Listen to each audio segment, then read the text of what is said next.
you can't lose because it's so easy. Today on Creatively Bambi, classic pesto.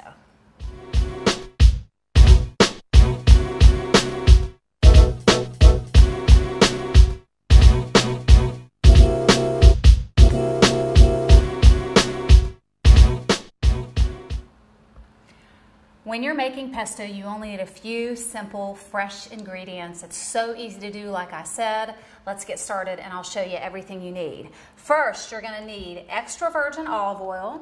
You're gonna need pine nuts, fresh basil, garlic, and freshly grated Parmesan cheese. It does not have to be freshly grated. That's just what I prefer. If you wanna use the kind in a can, no one's gonna know. So just go ahead and do it. All right. What makes this so nice is you just throw the stuff in the blender. All right, so in the blender goes your basil. Your pine nuts are next. And then your garlic cloves. I'm just gonna give these a little quick chop and a little mash. Super easy to do. If you've never done this before, you're gonna get your knife and you're just gonna give the clove a press with the knife. And that's what's gonna happen. I'll do it again with the second one. Just press down. And what's so easy about that is this papery shell pops right off, and then there's your clove. And then here's what you have. All right, so I'm just gonna give it a rough chop. It's all gonna get mixed up in the blender anyway. All right, just like that. And that's it, all right?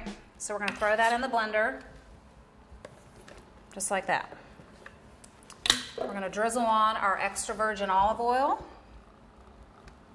and that's gonna help everything to marry together and be delicious. And then we're gonna give it a quick whirl, I guess is the word, in the blender.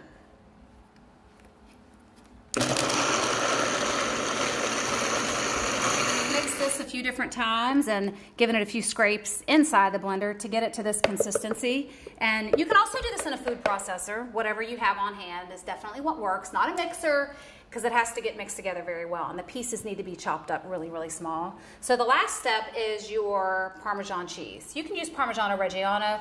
Classic pesto typically has just regular grated Parmesan cheese. All right, so you're gonna put that in there. And I'm just gonna give it a little mix before the fact. And then we're gonna give it 1 or 2 more turns in the blender, and then it'll be ready to taste.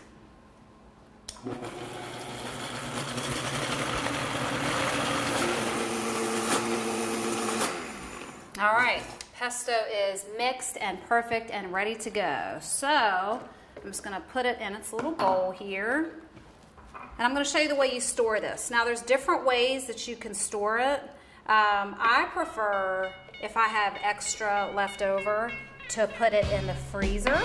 And I have a special technique that I do with sauces and broths, pesto, special technique in particular that I use. So you can check that out on one of the other YouTube segments. If you're putting it in the refrigerator, what you're gonna wanna do so the top doesn't get dry is you're gonna wanna take a little olive oil and just pour it over the top just like that. So you can put this on pasta or chicken or pork. Sometimes we even put it with our eggs in the morning. It's really delicious. And it's super light, super fresh, and you are gonna love it. Check out the recipe on creativelybambi.com. Thanks for checking in with me today. I will see you next time.